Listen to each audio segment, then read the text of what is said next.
Welcome to Blind Bankers of India. The videos uploaded on this channel are recorded for educational purposes. These are specially designed for persons with vision impairment. Press the bell icon to subscribe to our channel. Hello friends, this is Dr. Ashwini Kumar Agrawal. I have been asked by Mr. Khalid to share my life experience and the learnings that I have got throughout my life. Friends, मेरे मित्र खालिद ने जो मुझसे चाहा है मैं उसको पूरा करने की कोशिश कर रहा हूँ। मेरा जन्म 9 अगस्त 1963 में हुआ, 1963, 9 अगस्त 1963 दिल्ली में। और मैं एक संपन्न परिवार में, जो कहीं रिच फैमिली में, जहाँ पर दोनों पेरेंट्स हाईली क्वालिफाइड, मेरे father deputy secretary ministry of defence में और मदर एक टीचर, उनके संरक्षण में पलता रहा, बढ़ता हो रहा। और 13 साल की उम्र में बिल्कुल नॉर्मल लाइफ, क्रिकेट खेलना, फुटबॉल खेलना, हॉकी खेलना, सब कुछ मेरे जीवन के अंदर था। और सभी परिवारजनों को, जितने भी मेरे परिवार में लोग थे, उन सबको बहुत उम्मीदें थी मुझसे। जीवन चल रहा था कि 13 साल की उम्र के लगभग अचानक कुछ चोट लगने से, कुछ अन्य कारणों से आंखों की रोशनी गिरनी शुरू हुई। और लगभग 2-3 साल में ही, जब तक मैं करीब 8वीं से 9वीं में पहुंचा, तो आंखों की रोशनी बहुत कम रह गई। इस बची हुई रोशनी से ही मैंने अपनी शिक्षा जारी रखी। मैं दिल्ली के एक बहुत अच्छे स्कूल, सालवान पब्लिक स्कूल में पढ़ रहा था। सालवान पब्लिक स्कूल का रिजल्ट सबसे बेहतर रिजल्ट्स में रहता था। और सबसे प्राइम स्कूल दिल्ली के, उनमें इसकी गिनती होती थी। मैंने पढ़ाई अपनी जारी रखी, 11th-12th कॉमर्स से किया। मुझे मेरे भाई बहन सभी चीज़ें रिकॉर्ड कर देते थे। मम्मी भी मेरी रिकॉर्डिंग कर देती थी, मेरे फादर भी रिकॉर्डिंग कर देते थे। स्कूल के अंदर मैं कोशिश करता सबसे आगे बैठूं और हर चीज़ को बहुत ध्यान से सुनूं। जितनी रेसिडुअल साइट थी उससे लिख लेता था जो संभव था, और मेरा काम चलता गया। मैंने 12वीं कॉमर्स से अच्छे मार्क्स से कंप्लीट की। लेकिन मुझे बहुत अंदर से एक दुख सा रहता था कि बाकी सब लोग तो देख सकते हैं, किंतु मैं नहीं देख सकता। न जाने क्या कारण है। बहुत लोग ये मानते थे कि पिछले जन्मों के कर्म है, फल है, और उसकी वजह से मैं डिप्रेशन में धीरे धीरे जाने लगा। मेरे फादर ने एक काउंसलर के लिए अरेंज किया, और जब इस काउंसलर ने मुझे बात करनी शुरू करी, तो उसने ध्यान दिलाया कि कितना कुछ मेरे पास है। गया है केवल छोटा सा आंखों की रोशनी, मस्तिष्क है, एक अच्छा दिमाग है, गणित में या हिसाब में बहुत अच्छा हूँ, अंग्रेजी बहुत अच्छे से आती है, एक अच्छा व्यक्तित्व है, एक अच्छा परिवार है। और जब इन चीज़ों की ओर ध्यान लगा, तो मुझे लगा कि मेरे पास तो बहुत कुछ है। गया है तो केवल एक आंखों की रोशनी। पूरा सोचने का नज़रिया बदलना शुरू हुआ। मैंने वेंकटेश्वरा कॉलेज से इकोनॉमिक्स ऑनर्स करा, उसके बाद मास्टर्स बिजनेस इकोनॉमिक्स करा। मेरे में उत्साह बढ़ता चला गया। मेरे साथियों ने भी मेरा साथ देना शुरू करा, और मेरे रिजल्ट्स भी बहुत अच्छे आने लगे, मार्क्स भी बहुत अच्छे आने लगे। और मैंने पूरी दिल्ली यूनिवर्सिटी में 5वां स्थान प्राप्त करते हुए मास्टर्स बिजनेस इकोनॉमिक्स कर लिया, ब्लाइंडनेस के साथ। और इस बीच मैंने ब्लाइंडनेस का सर्टिफिकेट भी बना लिया, क्योंकि मुझे बताया गया कि इससे सहायता मिल सकती है कई चीज़ों में। लेकिन स्वयं को ब्लाइंड कहलाना मैं पसंद नहीं करता था। सन 86 में मेरा मास्टर्स बिजनेस इकोनॉमिक्स कंप्लीट हुआ, और मैं कोशिश करने लगा जॉब के लिए। लेकिन कोई जॉब किस प्रकार से देता? हर चीज़ के लिए तो मैं डिपेंडेंट था। मैंने मोबिलिटी की ट्रेनिंग भी नहीं ली थी। मुझे उस समय कंप्यूटर्स के साथ तो किया नहीं जा सकता था, केवल रिकॉर्डर्स की सहायता से मैं काम कर सकता था। सब कुछ था, लेकिन मुझे खुद ही लगा कि मेरा एम्प्लॉयमेंट होगा तो होगा कैसे। मेरे एक मित्र ने कहा कि आप ब्लाइंड रिलीफ एसोसिएशन, एक ऑर्गेनाइजेशन है ब्लाइंड की, वहाँ जाएं। बहुत हिचकिचाते हुए मैं अपने फादर के साथ वहाँ गया। वहाँ जाने से मेरी दुनिया बदल गई। मुझे बताया गया कि ब्रेल और वाइट केन, इस दो की ट्रेनिंग लीजिए। तो मिस्टर चौहान से मैंने ब्रेल 15 दिन में ब्रेल सीखी और मैं बहुत तेजी से पढ़ने लगा। वे हैरान रह गए किस गति से मैंने ब्रेल सीखी। और मिस्टर बंसल ने मुझे वाइट केन की ट्रेनिंग दी, 1.5 से 2 महीने, और मैं बहुत इंडिपेंडेंट हो गया। मुझे लगा कि मेरी दुनिया में एक नया आयाम जुड़ गया। इन दोनों ने मुझे मिस्टर JL कॉल, जो कि all India confederation of the blind में हैं, उनके पास जाने को कहा। मैं अपने पिताजी के साथ, अपने वालिद के साथ वहाँ गया। वहाँ पर हमने देखा कि वो एक टाइपराइटर के पास बैठे हैं। उनसे बातचीत हुई, उन्होंने सारी क्वालिफिकेशन मेरी देखी। फराटे से अंग्रेज़ी बोलना, एक गज़ब का व्यक्तित्व का मालिक होना, ये सब चीज़ें उन्हें प्रभावित कर गईं। उससे वो बहुत ज़्यादा एकदम खुश हुए। तो इस बीच उन्होंने एक लेटर टाइप किया पंजाब नेशनल बैंक के चीफ मैनेजर के नाम, जिसमें मेरी क्वालिफिकेशन और सब चीज़ों का जिक्र था। उनकी एक बात मुझे छू गई। ब्रेल और वाइट की मोबिलिटी की ट्रेनिंग एक ब्लाइंड के लिए उसकी 2 आंखें हैं। अश्विनी, तुमने इनकी ओर कदम बढ़ा दिया है। अब तुम ब्लाइंड नहीं हो, अब तुम सक्षम होने की तरफ बढ़ गए हो। और साथ ही साथ उन्होंने सुझाव दिया कि तुम स्टेनोग्राफी की ट्रेनिंग भी कर लो। तो ये लेटर लिखने के बाद मैं और मेरे पिताजी जब हम वहाँ से चले, तो उन्होंने बताया कि ये लेटर मिस्टर कॉल ने लिखा है और मिस्टर कॉल पूरी तरह से ब्लाइंड है। मैं हैरान था, मेरे पिताजी भी हैरान थे कि टोटली ब्लाइंड होते हुए भी उन्होंने इतना अच्छा लेटर लिखा था, इतना सिस्टमैटिकली लिखा था। उसके बाद उन्होंने कहा कि मिस्टर कॉल को देखकर मुझे विश्वास हो गया कि तुम अपने जीवन में सफल हो जाओगे। मेरी शक्ति बढ़ने लगी, मेरा कॉन्फिडेंस लेवल बढ़ने लगा। मैं मात्र करीब 22 या 23 साल का एक युवा था, यंग आदमी था, और मेरी सोच में एक नए आयाम जुड़ने लगे। वाइट केन की ट्रेनिंग से मेरे में काफ़ी कॉन्फिडेंस आने लगा और मैंने स्टेनोग्राफी की ट्रेनिंग करने के लिए ठान ली।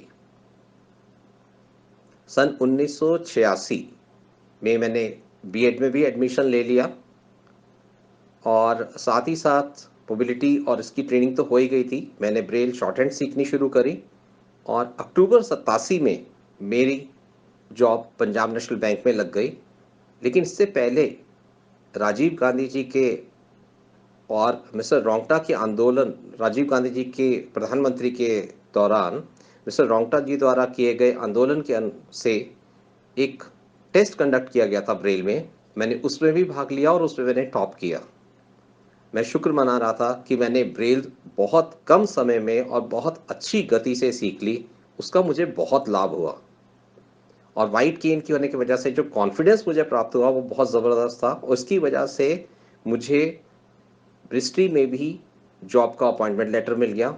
मैंने ओरिएंटल बैंक ऑफ कॉमर्स का एग्ज़ाम भी दिया, उसमें भी मेरा क्लियर हो गया। पंजाब नेशनल बैंक में अपॉइंटमेंट का लेटर सबसे पहले आया और बाकी 2 अपॉइंटमेंट लेटर भी 2 दिन बाद मिल गए। मेरे पास 3 अपॉइंटमेंट लेटर थे। मुझे विचार करना था मैं किधर जाऊं। तो ऐसे में मिस्टर रस्तोगी, जो वोकेशनल रिहैबिलिटेशन सेंटर के सुपरिटेंडेंट थे, उनसे मिलने मैं और मेरे पिताजी गए। उन्होंने ये सुझाव दिया, क्वालिफिकेशन देखते हुए पंजाब नेशनल बैंक सबसे अच्छा बैंक रहेगा ब्लाइंड पर्सन के पॉइंट ऑफ व्यू से मेरे लिए, क्योंकि मेरी मास्टर्स बिजनेस इकोनॉमिक्स में है और वहाँ पर स्टेनोग्राफी का कोर्स किया हुआ है तुमने, बहुत अच्छा है, तो वहाँ पर क्लियर कट जॉब भी तुम्हें मिल जाएगा। हुआ भी वही। अक्टूबर 87 में जैसे ही मैंने बैंक ज्वाइन किया और मेरे स्किल्स की वजह से, अंग्रेज़ी बोलने की मेरी आदत की वजह से और एक अच्छी अंग्रेज़ी होने की वजह से, गणित अच्छी होने की वजह से मुझे वहाँ काम मिलना शुरू हुआ। धीरे धीरे मैंने सबका दिल जीतने लगा। वहाँ पर CIB पार्ट 1 और पार्ट 2 के एग्ज़ाम होते हैं जो बहुत टफ होते हैं। तो उन एग्ज़ाम्स को करने की मैंने इच्छा जाहिर की। बहुत लोग हंसे इस पर, ब्लाइंड कैसे करोगे, यहाँ तो साइटेड भी 6-6 बार में पास कर पाते हैं। मैंने सिलेबस लिया, वहाँ पर कैप्टन सरीन सिक्योरिटी ऑफिसर थे, उन्होंने कहा कि मैं रिकॉर्डर में रिकॉर्डिंग कर दूंगा जब भी मुझे समय मिलेगा। उन्होंने मेरे लिए रिकॉर्डिंग करनी शुरू करी। मुझे सिलेबस को थॉरली करने के बाद ये कॉन्फिडेंस आग देखने के बाद कॉन्फिडेंस आ गया कि मैं इसको बहुत अच्छे से कर सकता हूँ। मैंने 1 महीने की छुट्टी ली और जमकर पढ़ाई करी। फलस्वरूप एक ही अटेम्प्ट में CIB पार्ट 1 क्लियर हो गया और मैंने ऑल इंडिया लेवल पे टॉप किया। मेरा कॉन्फिडेंस लेवल 7वें आसमान को छूने लगा। CIB पार्ट 2 की एग्ज़ाम की तैयारी मैंने शुरू कर दी। कैप्टन सरीन ने मेरा पूरा सहायता की, पूरी सहायता दिया। फॉरेन एक्सचेंज हो, चाहे कोई भी पेपर हो, अब मुझे डर नहीं लग रहा था। मेरा कॉन्फिडेंस बढ़ गया था। IIBF से भी मेरी जद्दोजहद के बाद जो एक्स्ट्रा टाइम है उसका भी प्रोविज़न हो गया था। राइटर की भी परमिशन मुझे मिल गई थी। बीइंग ब्लाइंड एक नया रास्ता खुल गया था दृष्टिहीनों के लिए और मैंने अगले 6 महीने के अंतराल में CIB भी कर डाला, यानी कि CIB पार्ट 2। इससे एक तहलका सा मच गया।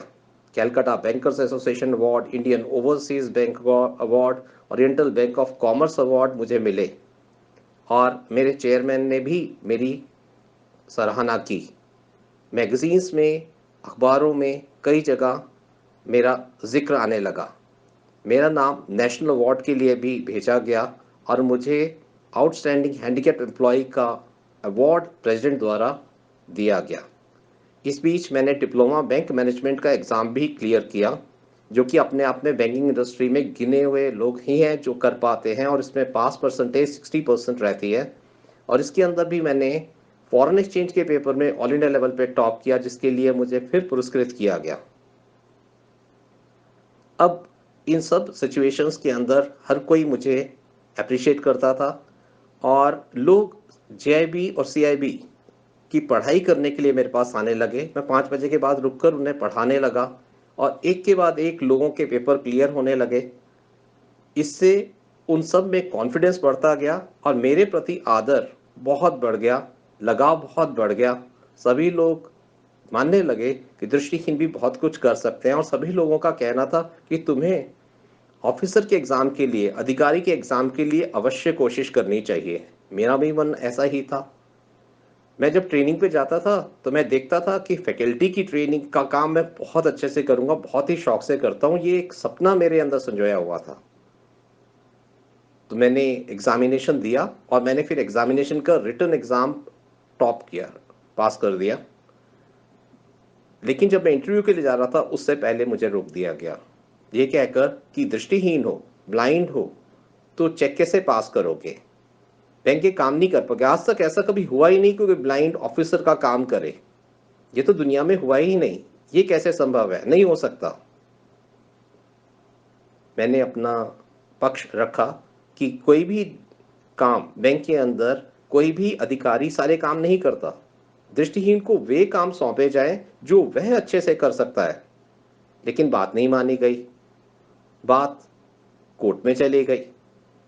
कोर्ट में डिस्कशन होते रहे, बातें चलती रहीं।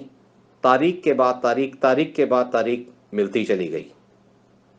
इस बीच मैंने अपनी पढ़ाई जारी रखी, मास्टर्स इन एजुकेशन कंप्लीट किया और अपने आप को PhD के लिए एनरोल भी कर लिया। सन 1999 के अंदर national association for the blind ने एग्जीक्यूटिव डायरेक्टर की पोस्ट के लिए प्रयास जारी थे और मैं गवर्निंग काउंसिल का मेंबर था national association for the blind और वॉलंटरी जाकर NAB के अंदर पढ़ाया करता था। वहाँ पर अल्टीमेटली उन्होंने एक डिसीजन लिया कि हम आपको एग्जीक्यूटिव डायरेक्टर के रूप में डेपुटेशन पर बैंक से मांगेंगे। प्रोसेस शुरू हुआ, दोनों ऑर्गेनाइजेशंस के बीच में बातचीत हुई। अल्टीमेटली मेरे से पूछा गया, मैंने अपनी सहमति दे दी और एज अ एग्जीक्यूटिव डायरेक्टर बनकर मैं national association for the blind में चला गया। इस बीच मेरा केस प्रमोशन का लगातार चल रहा था। मैं जैसे ही वहाँ पहुँचा, मास्टर्स बिजनेस इकोनॉमिक्स कर रखी थी, मास्टर्स इन एजुकेशन किया हुआ था, हाईली क्वालिफाइड था इकोनॉमिक्स को लेकर, मैनेजमेंट को लेकर, एजुकेशन को लेकर। लेकिन जैसे ही मैं वहाँ एज एग्जीक्यूटिव डायरेक्टर पहुँचा तो मैंने पाया कि यहाँ पर अनुभव बहुत ज़रूरी है, सिर्फ किताबी नॉलेज से बात नहीं बनेगी। वहाँ मिसेस विद्या बत्रा जो कि जनरल सेक्रेटरी थी, उन्होंने एक बात कही कि सबसे पहले 2-3 महीने तुम सिर्फ इस संस्था को समझो। मैंने क्लासेस में जाकर बैठना शुरू करा, Taylor frame, multi handicap unit के अंदर sound board, different sign language सीखनी शुरू करी जो डेफ लाइन के केसेस में यूज़ की जाती है। प्राइमरी सेक्शन में जाकर किस तरह से बच्चों को तैयार किया जा रहा है, कैसे उनकी मोबिलिटी के ऊपर काम किया जाता है, कैसे कंप्यूटर यूनिट के अंदर ट्रेनिंग के अंदर ध्यान रखा जाता है, किस तरह से टॉकिंग बुक लाइब्रेरी मेंटेन की जाती है। उन सब चीज़ों को 2-3 महीने तक देखता रहा और मैं कंप्यूटर पे चीज़ें जो भी मेरे पास तरीके थे उन पे नोट करता गया। और मैं जिसको भी मिलता था उसको मैं शेयर करता था कि हम ब्रेल की स्क्रिप्ट को बहुत आसानी से सीख सकते हैं। दुनिया की सबसे सरल स्क्रिप्ट है तो वह है ब्रेल। सिर्फ 6 डॉट्स का खेल है, अगर इसको हम समझ लें तो बहुत आसानी से सीख सकते हैं। मैंने ब्रेल को सिखाने के लिए उनकी शेप्स के थ्रू लर्निंग शुरू करी, जिसकी वजह से पूरे एनएबी में ब्रेल की पॉपुलैरिटी बड़ी तेजी से साइटी टीचर्स में बढ़ने लगी, जिसकी मुझे बहुत कमी दिखी थी। फिर मुझे लगा कि बच्चों के अंदर पर्सनैलिटी डेवलपमेंट के लिए जो मैंने ज़िंदगी में सीखा था वो एनसीसी से सीखा था। तो मैंने चाहा कि एनएबी के अंदर भी एनसीसी आए। मैंने संपर्क किया, संपर्क करके एनसीसी ने कहा कि ब्लाइंड को हम नहीं ले सकते। फिर भी मैंने कर्नल साहब से कहा कि क्या हो सकता है। कहते हम अपने एक इंस्ट्रक्टर हफ्ते में 1 दिन भेज सकते हैं, वो ट्रेनिंग दे सकता है कि किस तरह की एनसीसी की ट्रेनिंग है आपके बच्चों को वहीं पर ही। वो ट्रेनिंग हमारे यहाँ शुरू हुई। उसके बाद मैंने देखा कि एक और चीज़ बहुत अच्छी है जहाँ ब्लाइंड पर्सन्स बहुत एंजॉय कर सकते हैं, वो है स्विमिंग। तो मैंने तालकटोरा जो स्टेडियम है उससे इंटरेक्शन शुरू करा और उनसे मैंने चाहा कि हम जो स्मॉल स्विमिंग पूल है उसमें हम ब्लाइंड बच्चों को स्विमिंग सिखाना चाहते हैं। तो वहाँ से भी हमें परमिशन मिली और हमने एनएबी के अंदर स्विमिंग शुरू करवाई। इसी तरह से मैंने देखा कि पेंटिंग का एक बहुत इम्पॉर्टेंट रोल है। जो कलर्स हैं उनमें उनका कनेक्शन हम सब्जियों के साथ कनेक्ट, जैसे टमाटर लाल, तो लाल रंग को टमाटर के खुशबू के साथ इस तरह से हम लोगों ने कनेक्ट करते हुए पेंटिंग का कॉन्सेप्ट शुरू कराया। जितने भी लो विजन बच्चे थे उनमें पेंटिंग और क्ले मॉडलिंग का कॉन्सेप्ट भी शुरू करा गया, जिससे कि शेप की फॉर्मेशन शुरू हो। मैंने क्लास 1 के अंदर ही कंप्यूटर्स को इंट्रोड्यूस करने का ठान ली। शुरू में कीबोर्ड ओरिएंटेशन, सिंपल कंप्यूटर के कीबोर्ड हम लोगों ने बच्चों को देने शुरू करे, जिससे कि ओरिएंटेशन ASDF सेमीकोलन LKJ और मिसेस शालिनी मैथ्यूज मैडम ने मेरी पूरी सहायता करी। हमने एक स्मॉल यूनिट प्रेपरेटरी सेक्शन में ही बना दिया, जिससे कि कंप्यूटर्स बच्चे 6-6 7-7 साल के बच्चे कंप्यूटर्स को बेसिकली समझना शुरू हो गए और जॉस के साथ फेमिलियर हो गए। उसकी वजह से कंप्यूटर स्किल्स एनएबी के बच्चों के बड़ी तेजी से बढ़ने लगे। फिर हमने चाहा कि जो स्कूलों का स्तर है इंटीग्रेटेड एजुकेशन का वो और बेहतर किया जाए। मैंने सभी टीचर्स को रेगुलरली वीकली मीटिंग करते थे और हम डिस्कस करते थे कि कैसे जो दिल्ली के बेहतरीन स्कूल है वहाँ पर हमारे बच्चे जाएं, वहाँ इंटरेक्शन करें, टीपीएस में जाएं, ब्लू बेल्स में जाएं, सेंट मेरीज में जाएं, उससे ज़्यादा से ज़्यादा बच्चे उन स्कूलों में जाएं। इससे टीचिंग पर प्रेशर तो ज़रूर बढ़ा, लेकिन जो क्वालिटी एजुकेशन मैंने पाई बच्चों में आने लगी वो बहुत बेहतर हो गई। बच्चों की पर्सनैलिटी बड़ी तेज़ी से डेवलप होने लगी। हम लोगों ने जो नेशनल एनुअल सेलिब्रेशंस हम करते थे वो पास ही एनएबी दिल्ली के पास ही तालकटोरा एक ऑडिटोरियम था। वो ऑडिटोरियम से हम लोगों ने बात करी, तमिल संगम ऑडिटोरियम, और वहीं पर हमने एनुअल फंक्शन करना शुरू करा, जिससे कि हमारे बच्चों को ऑडिटोरियम का कॉन्सेप्ट बहुत क्लियर हुआ, ग्रीन रूम का कॉन्सेप्ट क्लियर हुआ, उनमें स्टेज पे अपनी चीज़ को प्रेजेंट करने की कैपेसिटी बढ़ी। हम लोगों ने ब्रिटिश की सहायता से, ब्रिटिश एम्बेसी की सहायता से, यूके एम्बेसी की सहायता से एक बैंड भी एक्वायर करा, पूरा बैंड, और हमारे वॉलंटियर्स की सहायता से एनएबी के बच्चों ने बैंड की बकायदा पूरी ट्रेनिंग ली, जिसकी वजह से एनएबी के अंदर बहुआयामी डिफरेंट डायमेंशंस के अंदर डेवलपमेंट का स्टेज होता चला गया। सभी टीचर्स को अंग्रेजी और हिंदी दोनों का जो स्तर है वो बेहतर करने के ऊपर काम करने को कहा, और गणित का भी मैंने ज़्यादा से ज़्यादा प्रयोग, साइंस के लिए साइंस लैब का फॉर्मेशन, साइंस के मॉडल्स का फॉर्मेशन वो इंक्रीज करना शुरू करा। बच्चों को कॉमर्स और इकोनॉमिक्स की तरफ भी बढ़ने के लिए प्रोत्साहित करा, जिसकी वजह से कुछ बच्चों ने इकोनॉमिक्स ली और बेहतरीन रिजल्ट दिखाना शुरू करा, क्योंकि इकोनॉमिक्स एक ऐसा सब्जेक्ट है जो बहुत सारी जॉब ऑप्शंस खोलता है ब्लाइंड पर्सनस के लिए, चाहे वो बैंकिंग हो, चाहे वो इंश्योरेंस हो, चाहे वो मिनिस्ट्रीज हो। इकोनॉमिक्स अपने आप में एक बहुत इंपॉर्टेंट सब्जेक्ट है जिसके ऊपर ब्लाइंड पर्सनस बहुत अच्छे से अपना काम कर सकते हैं। ऑल इन ऑल ये 5 साल मेरे एनएबी के एक बेहतरीन सही समय रहा, जिसके अंदर मैंने मैनेजमेंट के बहुत सारे स्किल्स एक्वायर करे। इस दौरान नेशनल ओपन स्कूल का सिलेबस ब्लाइंड पर्सन्स के लिए इंक्लूसिव बनाने पे काम किया, एनसीईआरटी की सभी बुक्स को इंक्लूसिव बनाने के ऊपर काम करा। जितनी भी एनसीईआरटी की बुक्स हैं उनकी ब्रेल लाइब्रेरी बनाने पे हमने काम करा कि वहीं से बुक्स हमारी ब्रेल हो सके। हम डिफरेंट ऑर्गेनाइजेशन के साथ कंबाइन किया, यूएस जो एम्बेसी थी उसके साथ कंबाइन किया, यूएस के जो एक्सपर्ट्स थे उनको बुलाकर हम लोगों ने डेफ ब्लाइंड यूनिट को और स्ट्रेंथन करा और एक साउंड बेस्ड रूम बनाया जिससे कि स्टिमुलेशन दिए जा सके और overall efficiency skill building teachers और स्टूडेंट्स के अंदर बेहतर रूप से की जा सके, इसके ऊपर हमने काम करना शुरू करा। हर कोई जो भी मेरे पास आता था मुझे ये लगता था कि उससे कुछ ना कुछ मैं सीख सकता हूँ जीवन के अंदर। मेरा एक हमेशा उद्देश्य रहा है सॉल्यूशंस के बारे में डिस्कशन करो। जब भी मैं सॉल्यूशंस के बारे में डिस्कशन करता था तो लोग कहते थे जब तक तुम प्रॉब्लम नहीं समझोगे तो सॉल्यूशंस कैसे पाओगे। मेरा हमेशा उद्देश्य था जब तक तुम सॉल्यूशंस के ऊपर डिस्कशन नहीं करोगे तुम प्रॉब्लम को तोड़ कैसे पाओगे। तो जीवन के अंदर फोकस इसके ऊपर करना शुरू करा कि क्या मेरे पास है। आंखों की रोशनी नहीं है कोई बात नहीं, 2 हाथ तो हैं, मस्तिष्क तो है, 2 पांव तो हैं, शरीर तो है, सोचने के लिए एक अद्भुत मस्तिष्क तो है, दिमाग तो है। तो जैसे ही चीजों को बार बार ध्यान दिलाता था, जब भी जिससे डिस्कशन होता था कि क्या नहीं है, मैं हमेशा ध्यान दिलाता था कि क्या है।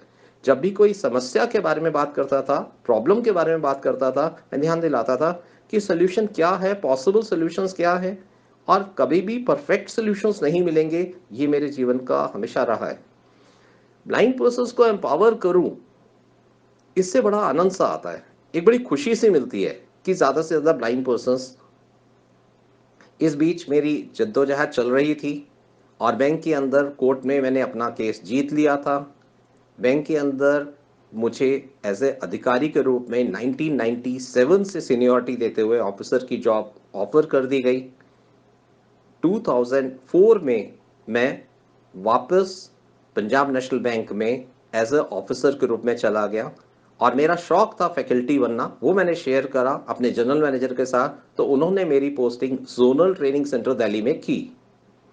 जैसे ही मैं ट्रेनिंग सेंटर में आया तो ट्रेनिंग मैनेजर एकदम घबरा गए कि ब्लाइंड पर्सन के साथ कैसे यूटिलाइज किया जाएगा। लेकिन मैंने जैसे ही उन्हें बताया कि मैं कंप्यूटर्स भी कर सकता हूँ, तो उन्होंने कहा देखो मैं तुम्हारे कंप्यूटर अरेंज करता हूँ। उन्होंने अपना स्पीकर और कंप्यूटर मुझे दे दिया और मैंने जॉज इंस्टॉल करके काम करना शुरू कर दिया। इससे वो लोग खुश हो गए। तो उन्होंने कहा कि अच्छा क्या कर सकते हो। मैंने कहा आप काम बताएं। कहते यहाँ जितने भी ट्रेनिंग्स हैं उनको कॉल करना होता है, उनके जो ब्रांच इनकम्बेंट है उनसे बात करनी होती है। मैंने कहा फ़ोन दे दीजिए, नंबर दे दीजिए कंप्यूटर में, मैं कर दूंगा। मैंने करना शुरू करा। जितने भी इनकम्बेंट्स थे उनको मैं अंग्रेजी में ही बात करता था। Friends, this is doctor Ashwini Agrawal calling from zonal training centre and mister so and so has been nominated for the training. तो वहां से जवाब आते, अरे ट्रेनिंग में नहीं, कुछ नहीं होती, सब बेकार है, किसी काम की नहीं है, तुम लोग वहां पर हॉलीडे है, कुछ नहीं कराते हैं। मैंने कहा यू आर राइट सर, आप बिल्कुल ठीक कहते हैं, हम कुछ नहीं कराते। तो ये बंदा कैसा है। अरे कुछ नहीं करता, किसी काम का नहीं है। मैंने कहा सर फिर ट्रेनिंग पे भेज दीजिए। तो कहते हैं भेजने से क्या होगा? मैंने कहा कुछ ना कुछ तो सिखाएंगे, देखते हैं इस बार कोशिश करते हैं। हाँ मैं भेज रहा हूँ, मुझसे अच्छे से सिखा पढ़ा कर भेजना। धीरे धीरे ट्रेनिंग में नॉमिनेशन तेजी से बढ़ने लगा और फिर मैंने देखा कि लोगों के पास सर्कुलर्स नहीं है। तो मैंने सर से बात की कि सर्कुलर्स को मैं डाउनलोड करके उनको कलेक्ट करके हम सीडी में क्या दे सकते हैं स्टाफ को। वो खुश हो गए, तो मैंने सीडीज बनानी शुरू करी सर्कुलर्स की और जो भी ट्रेनीज आते थे उन्हें सर्कुलर देने लगे। उससे उनका काम आसान हो गया, जाकर वो कंप्यूटर पे कोई भी सर्कुलर सीधा रेफर कर सकते थे। तब सर्कुलर की वेबसाइट जैसा कॉन्सेप्ट नहीं था, नेट भी इस गति से नहीं, स्पीड से नहीं चलता था जिस स्पीड से आज चलता है। और जितनी एक्सेसिबिलिटी चीज़ों की आज है उतनी एक्सेसिबिलिटी उस समय नहीं थी। लेकिन ये सीडी पाकर लोग बहुत खुश हो गए। उसके अंदर हमने फॉर्मेट्स भी डालने शुरू कर दिए, डिफरेंट डिफरेंट चीज़ों के लिए फॉर्मेट्स, और बुक ऑफ इंस्ट्रक्शंस भी डालनी शुरू कर दी बैंक के लिए। तो नॉलेज की प्रोविजन करने के लिए ज्ञान सरिता जैसी एक मैगजीन भी हम लोगों ने शुरू करी। मुझे बहुत आनंद आ रहा था। उसके बाद 2006 में फैकल्टी के लिए अपॉर्चुनिटी मिली। मैं स्केल 2 बन चुका था एग्जामिनेशन देकर, तो उसके अंदर मैंने अप्लाई किया। अप्लाई करने पे एक कंडीशन थी कि ब्रांच एक्सपीरियंस होना चाहिए, तो मैंने उसको एग्जाम्प्ट करवाया। और उसके बाद जब मैं वहाँ प्रेजेंटेशन करने गया तो सभी के प्रेजेंटेशन के आखिर में मेरा प्रेजेंटेशन था। GMHRD देख रहे थे, 10 मिनट का समय दिया गया था और मुझे टॉपिक दिया गया था आने वाली बैंकिंग कैसी होगी। तो उसके ऊपर मैं अपना क्लास ले रहा था और मैंने शेयर करा कि किस तरह से आने वाली जो बैंकिंग होगी कैसे वो सिनर्जाइज करेगी, इंश्योरेंस और सभी से कनेक्ट करेगी। 10 मिनट के समय के बाद मैंने रोकने के लिए कहा गया, लेकिन GM ने कहा नहीं आप कंटिन्यू करिए, और आधे घंटे तक वो मेरा लेक्चर सुनते रहे। बाद में उन्होंने बहुत अप्रिशिएट करा और उन्होंने कहा कि तुम क्या चाहते हो। मैंने कहा मैं फैकल्टी के रूप में ZTC दिल्ली में काम करना चाहता हूँ। वो बहुत खुश हुए, उन्होंने इसके लिए मुझे अनुमति दी और मुझे एज ए फैकल्टी अपॉइंट कर दिया गया। उसके लिए मुझे 6 महीने ब्रांच में OGT के लिए भी भेजा गया, जिससे कि ब्रांच का एक्सपीरियंस मेरे पास हो सके। वो बहुत ही मेरे लिए सफल रहा। वहाँ कस्टमर के साथ डील करते समय मुझे बहुत आनंद आ रहा था। मैंने बहुत कुछ कस्टमर से डील करते हुए सीखा। जैसे जैसे मैं सीखता गया वैसे वैसे मेरी क्षमताएं और बढ़ती गई। मैंने पाया कि मुझे अपने कम्युनिकेशन स्किल्स और बेहतर करने हैं। उसी के ऊपर मैंने काम करना शुरू करा। जैसे ही मैं वापस ट्रेनिंग पे आया और मैंने क्लासेस लेनी शुरू करी, तो मेरे अंदर कई त्रुटियां मुझे महसूस हुई। जैसे मतलब का प्रयोग करता था शब्द में बहुत ज़्यादा, मेरा मतलब ये है। तो मुझे जब फीडबैक मिला मैंने उसको काम करा। हम चाहते हैं तभी चीज़ें परिवर्तित होती हैं। मुझे एक चीज़ समझ में आई कि सारा खेल सबकॉन्शियस माइंड का है। जिस चीज़ का हम अभ्यास करते हैं वही हमारा व्यक्तित्व बन जाता है। जैसा जिस चीज़ की हम प्रैक्टिस करते हैं वही हमारी पर्सनैलिटी बन जाती है। कोई भी एक अच्छी थॉट यदि बार बार सोची जाए, बार बार सोची जाए, तो उसी थॉट से एक एक्शन जनरेट होना शुरू होता है। वही एक्शन जब बार बार होता है तो वो एक हैबिट के रूप में जनरेट हो जाता है। और जब भी इन अच्छी हैबिट्स को हम कलेक्ट कर लेते हैं तो हमारी सफलताओं की सीढ़ियां लगातार से हमारे लिए रास्ते से खुल जाते हैं।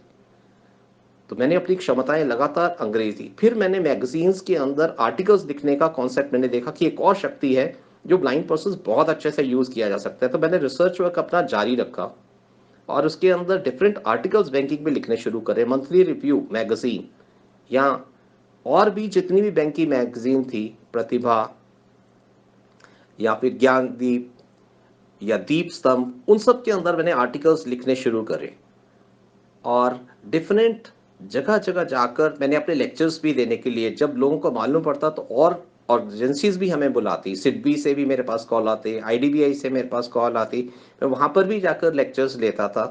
और मैंने देखा कि सॉफ्ट स्किल्स का एक एरिया है जिसके ऊपर मुझे ज़्यादा से ज़्यादा काम करना है, चाहे वो कम्युनिकेशन स्किल्स हो, चाहे टीम बिल्डिंग हो, चाहे लीडरशिप हो, चाहे टाइम मैनेजमेंट हो, चाहे कोई भी ऐसा व्यक्तित्व हो, सिचुएशंस हो, किस तरह से positive attitude, empowering attitude build करना, उसके बारे में बात करनी है। तो मुझे इसके लिए बहुत सही लगा। धीरे धीरे मैं सीनियर मैनेजर भी बन गया, एज ए फैकल्टी रूप में काम करने लगा और फिर चीफ मैनेजर के रूप में भी फैकल्टी के रूप में मैंने काम किया। अल्टीमेटली अभी ब्रांच का assignment as a chief manager जब मुझे मिला तो मुझे लगा कि अरे मैं कैसे करूँगा। फिर मैंने देखा कि तुम जाओ, कोशिश करो, प्रयास करो, देखो क्या कर सकते हो। If you keep on doing what is possible we will find that you have done the impossible. Just keep doing what is possible, just keep progressing. अगर एवरेस्ट की चढ़ाई भी करनी है तो कदम एक एक ही बढ़ाना होता है। ये एक कदम बढ़ाने के बारे में अगर आपने निश्चय ले लिया तो आप अपने लिए रास्ता बनाते चले जाएंगे, और जैसे जैसे आप आगे बढ़ोगे चारों तरफ से शक्तियां आपका साथ देना शुरू कर देंगी। तो ये एक छोटा सा परिचय है दोस्तों। मुझे उम्मीद है आपको इससे ज़रूर आनंद आया होगा, मज़ा आया होगा। You must have enjoyed. Thank you so much.